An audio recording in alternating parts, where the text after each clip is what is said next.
নমস্কার বন্ধুরা, সবার প্রথমে তোমাদেরকে জানাই শুভ জন্মাষ্টমী। জন্মাষ্টমীর অনেক অনেক শুভেচ্ছা আর শুভকামনা। তো জন্মাষ্টমী আর বাড়িতে তালের কিছু বানাবো না তা কি হয়?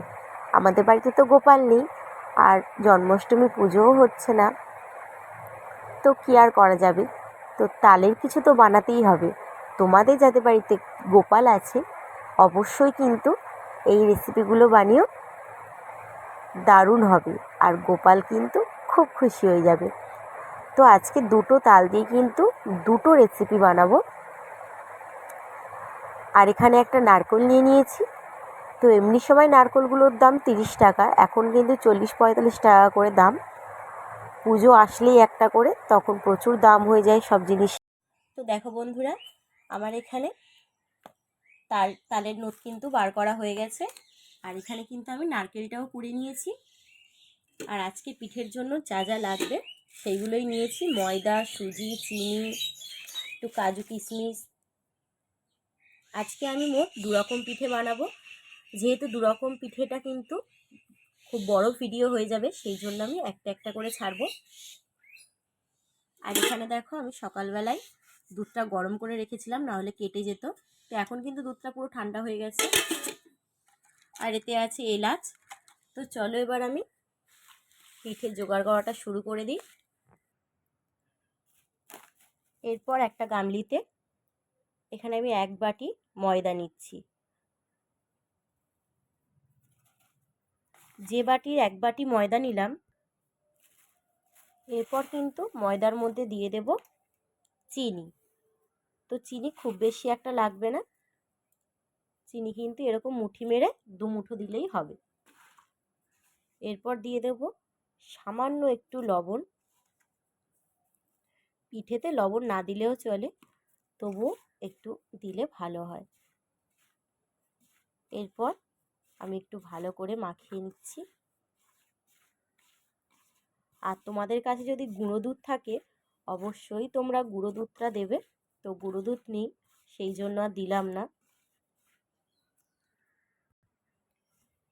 এরপর দিয়ে দেব যে তালের নোটটা ছেনে রেখেছিলাম সেটা, আর একদম অল্প অল্প করে দিয়ে মাখতে হবে, যেন খুব পাতলা না হয়ে যায়। যেরকম আমরা রুটি খাই সেরকম শক্ত শক্ত থাকবে ডোটা। তো চলো, আর এক হাতে মাখাতে তো খুবই প্রবলেম হয়, আগে মেখে নিই।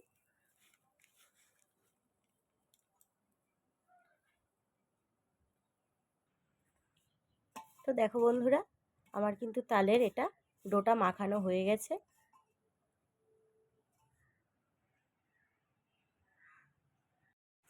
এরপর গ্যাসটা ধরিয়ে বন্ধুরা কড়া বসিয়ে দিয়েছি। নারকেলটা কিন্তু প্রথমে ছাই মেরে নিতে হবে, সেই জন্য কিন্তু আমি এখানে সবার প্রথমে দিয়ে দিলাম দুধ। তোমরা কিন্তু এখানে জলও দিতে পারো। আমার কাছে গুঁড়ো দুধ ছিল না, সেই জন্য কিন্তু আমি এই দুধটা ব্যবহার করছি। তোমাদের কাছে যদি গুঁড়ো দুধ থাকে সেক্ষেত্রে জল দিয়েই করবে, আর গুঁড়ো দুধটা নারকেলের ওপরে ছড়িয়ে দেবে, তাহলেই হবে।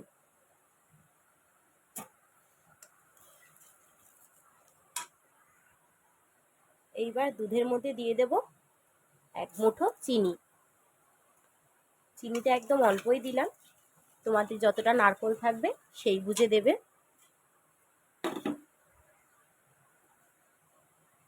এরপর দিয়ে দেব বন্ধুরা যে নারকেল কুড়ে রেখেছিলাম সেই নারকেল কোড়াটা। নারকেল কোড়াটা এখানে অনেকটা, তাই আমি সবটা দেব না, অল্প দিলাম।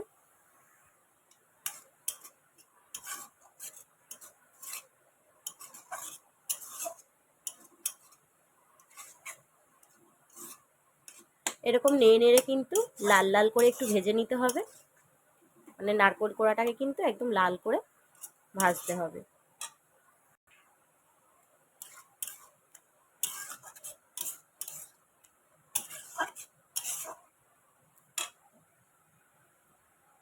এরপর আমি 3টে এলাচ দিয়ে দিচ্ছি, মুখগুলো কিন্তু ফাটানো আছে অল্প অল্প করে।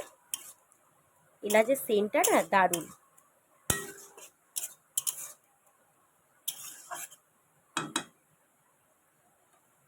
আজকে যেহেতু তালেরই রেসিপি, সেই জন্য আমি তালটাকে কিন্তু একটু বেশি ব্যবহার করছি এখানে। তো আমি যে নারকেলটা ছাই মারছি তার মধ্যেও কিন্তু আমি অল্প একটু তালের নোট দিয়ে দেব, তাহলে কিন্তু দারুণ লাগবে খেতে।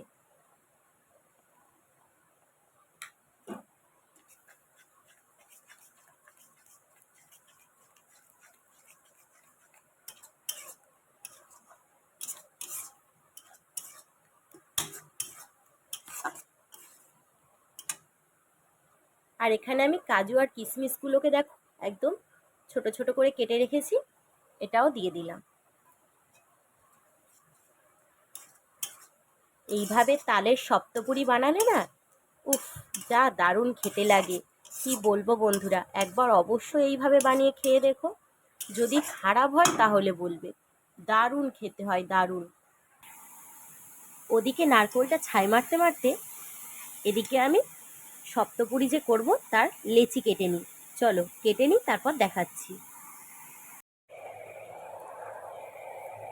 তো লেচিগুলো কিন্তু আমার সব কাটা হয়ে গেছে। আর এখানে আমি যে নারকোলটা ছাই মেরেছিলাম সেটা কিন্তু বাটিতে নামিয়ে নিয়েছি।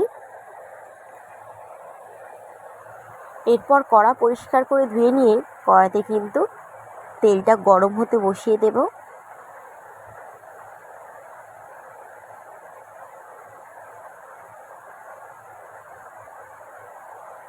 এরপর দেখো বন্ধুরা, আমি একটা একটা করে সপ্তপুরি বানিয়ে নেব। আর আমার কিন্তু লেচিগুলো খুব বড় বড় কাটা হয়ে গেছিলো, সেই জন্য দেখছো পিঠেগুলো কিন্তু বেশ বড় বড় হচ্ছে। তোমরা চাইলে ছোট মিডিয়াম যা ইচ্ছা তেমনই করতে পারো। তো দেখো বন্ধুরা, সব সপ্তপুরিগুলো কিন্তু বানানো হয়ে গেছে। আর আমি এখানে তিনটে দেখো সে সূর্যমুখী ফুলের মতো বানিয়েছিলাম, দেখতে বেশ ভালো লাগছে, একদম নতুন ধরনের।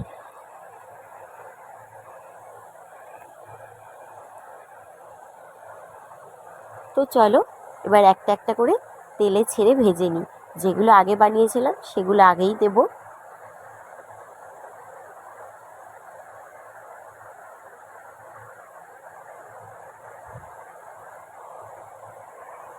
তেলে দিয়ে কিন্তু লাল লাল করে ভেজে নিতে হবে।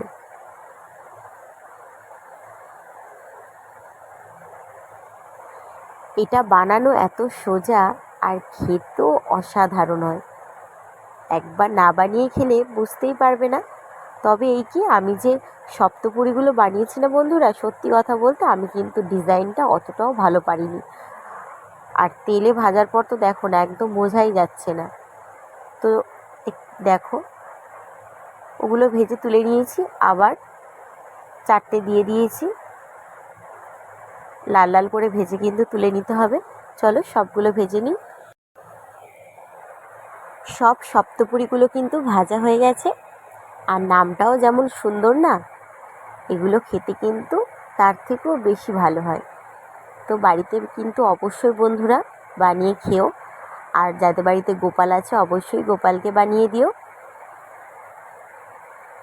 আর ডিজাইনগুলো আর একটু ভালো হতে পারতো, ভালো হলে দেখতেও ভালো লাগতো।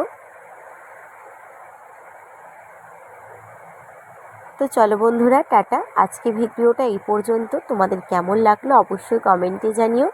আর ভালো থেকো, সুস্থ থেকো। দেখো ভেতরে একদম পুর ভরা। একটা আমি ভেঙে তোমাদেরকে দেখালাম। আর অবশ্যই কিন্তু বাড়িতে বানিয়ে খেও, সত্যি বলছি দারুণ খেতে হয়। চলো টাটা, তোমরা ভালো থেকো, সুস্থ থেকো।